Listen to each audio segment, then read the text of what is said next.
안녕하세요. 다정한 남각정 다락방TV입니다. 오늘도 저의 다락을 찾아주셔서 감사드리고요. 사연 시작해보도록 하겠습니다. 안녕하세요. 저는 30대 후반의 남성입니다. 타고나길 깔끔하고 정리정돈이 되어야 숨이 쉬어지는 성격인데다 가족들도 대부분 그런 성향인 것을 자랑스럽게 생각하고 살았습니다. 그래서인지 이성을 만나도 조금이라도 그런 부분이 마음에 안 들면 가차없이 이별을 고했고요. 외모나 능력보다는 그 점이 저에겐 제일 중요했으니까요. 그런데 직장을 다니며 무료에서 가입한 스키 동호회에 갔다가 정말 한눈에 반한 여성이 있었습니다. 남자 회원들이라면 누구나 가슴에 품었을 정도로 천사 같은 외모에 다정다감하고 친밀감이 뛰어난 분이었습니다. 게다가 모든 스포츠에 능했고 무용과 출신이라서 그런지 몸이 상당히 유연했습니다. 키도 크고 호수같이 깊고 큰 눈망울이 정말 매력적이었고 거기다 직업도 필라테스 강사라는 것도 마음에 들었습니다. 처음으로 여자에게 고백을 하고 사귀고 싶다고 다가갔습니다. 그러자 처음엔 살짝 고민하는 것 같더니 나중에 그러자고 답이 왔습니다. 정말 세상을 다 얻은 기분이었습니다. 이럴 수가, 제가 그렇게 간절하게 바라던 데이트를 하는데 하늘을 둥둥 날아오를 것 같았습니다. 그렇게 석 달여를 만났는데 그녀의 매력에 빠져 프로포즈를 했습니다. 드라마에서나 보던 장미 백송이야 풍선을 트렁크에 넣어두었다가 보여주었죠. 여친은 눈물을 글썽이며 감동했고 저에게 날아오르듯이 안겼습니다. 그날은 저에게도 여친에게도 최고의 날이지 않았나 생각해 봅니다. 그렇게 프로포즈를 받아들이게 된 후 일사천리로 양가 인사를 드리고 결혼을 진행시켰습니다. 저희 집에서는 큰 반대 없이 허락을 받았고 예비 처가에서도 흔쾌히 환영을 하였고요. 아마도 제 직업이 공무원이라서 더 환영하신 것도 있었던 것 같았습니다. 그렇게 웨딩홀도 예약하고 스튜디오 촬영도 마쳤답니다. 그렇게 행복에 겨웠던 나날들이었는데 함을 들고 간 날 여친의 방에 들어갔는데 청소도 그렇고 뭔가 급하게 치운 듯한 분위기였습니다. 베란다는 블라인드로 다 가려놓았고요. 아마도 바빠서 정리정돈을 최근 했나 보다 넘어갔어요. 그때 눈치를 챘어야 했는데 사람이 촉이란 무시할 수 없는 것 같습니다. 그 신혼집으로 와서 세단장을 하는데 실망감 이루 말할 수 없었습니다. 아내는 처음 인테리어한 그 공간 외엔 모든 물건을 잡다하게 사서 쟁여두는 습관이 있더라고요.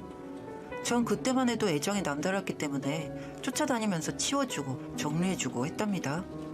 그런데 한 달이 지나지 않았는데 저희 집 베란다에는 이런저런 쓸데없는 물건들이 가득 차서 밖에 창이 보이지 않을 정도가 되었습니다. 그 물건들이란 신문, 잡지, 오래된 책, 헌옷, 잡곡, 피규어 상자 뭐 이런 것들이었어요. 치워주면 또 뭘 사들고 와서 채우고 싱크대에 들어가야 할 냄비나 프라이팬들은 다 나와 있고 중고로 산 그릇들이 꽉 차 있었습니다. 시간이 갈수록 제 인내심은 바닥을 보였고 결혼 후 석 달 만에 미칠 듯이 큰 싸움을 했습니다. 도대체 이 물건들은 뭐고 베란다를 보라며 전 소리를 질렀고 아내는 상관하지 말라며 절 밀쳤습니다. 그러자 전 싱크대 안에 있던 그릇들을 다 꺼내서 깨버렸고요.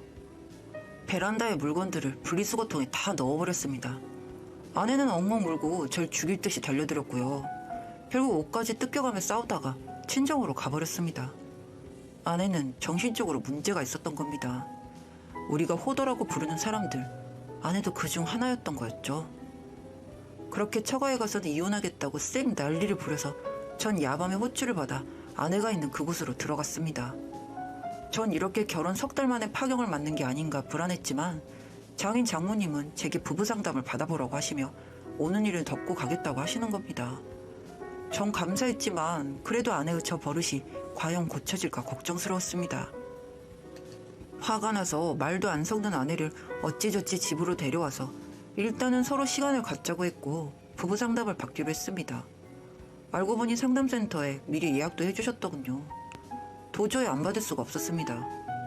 일단 처음 상담을 갔더니 심리검사를 먼저 하라고 하셔서 2시간 동안 아내와 전 차분하게 검사지에 마킹을 하고 돌아왔습니다. 그 결과는 다음 주에 알려준다고 하시더군요. 아내를 달래서 맛있는 저녁을 먹고 집에 돌아왔습니다. 그런데 집 앞에는 피규어가 잔뜩 배송되어 현관 앞에 박스가 층층이 쌓여있는 게 아니겠습니까? 성질 같아서는 때려 부시고 싶었지만 겨우 참았죠. 잘 정리하라는 말과 함께 전 술 한 잔을 마시고 침대에 먼저 누웠습니다. 앞으로 어떻게 살아갈까 솔직히 정말이지 고민스러웠습니다. 며칠 동안 냉전이 이어졌지만 어쨌든 약속이니 아내와 함께 부부 상담을 받으러 갔습니다. 그리고 결과를 들어보니 아내에게 관련된 정신질환이 있다는 걸 알았습니다. 저장 강박증이라는 병명이었으며 인지행동 치료를 받아야 하며 그동안 사랑과 애정으로 대하라는 겁니다. 일방적인 희생을 강요하다니 전 억울해서 미칠 것 같았습니다. 그래도 이혼은 하고 싶지 않아서 매뉴얼대로 아내에게 처음부터 끝까지 화내지 않고 성심성의껏 대해주었습니다. 청소도 해주었고 요리는 물론 아내가 퇴근하고 와서 지쳤을 때 마사지도 해주었습니다.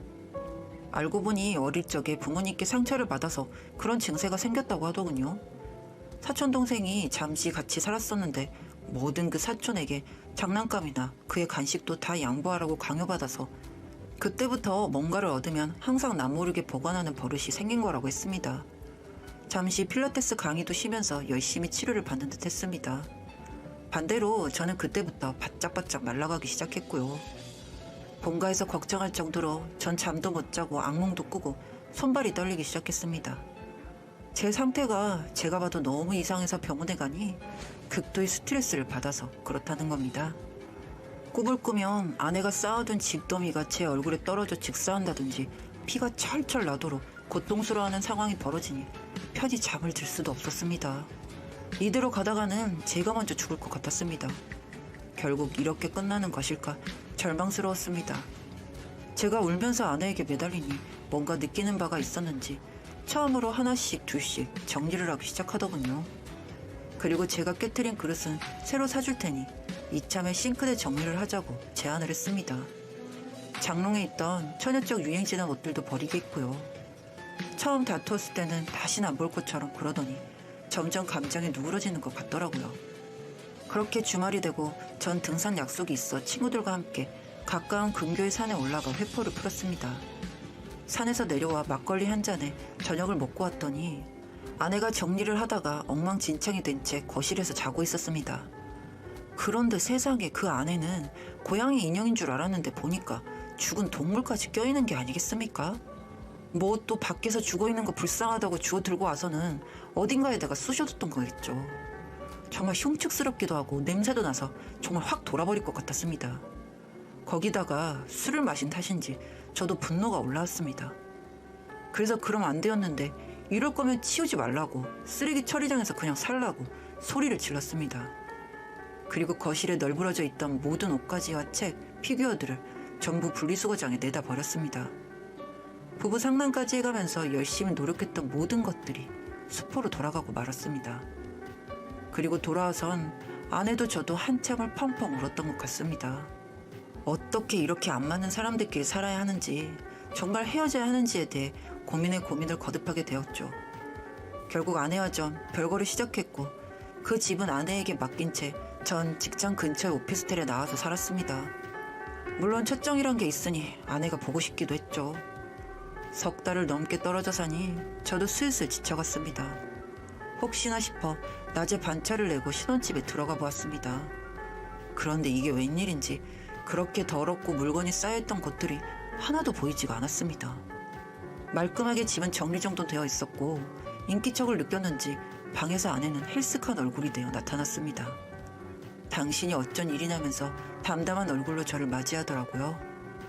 얘기를 들어보니 별거가 시작되고 너무 괴로워서 정리정돈과 청소하는 법을 공부했다고 하더군요. 다음 주부터는 필라테스 강의도 시작해보겠다며 저에게 이야기를 해왔습니다. 그간 노력했던 게 헬스케진 얼굴에 나타나 있어 더욱 안타깝더군요. 그 모습에 저는 아내에게 미안해서 정말 잘못했다고 사과했고 이제부터는 정말 잘해주겠노라고 선언을 했습니다. 그렇게 저희는 다시 합치게 되었습니다.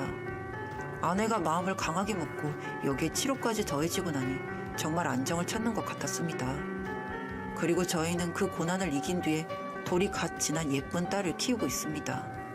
과거와는 다르게 저도 아내를 이해하도록 열심히 노력하고 있고요.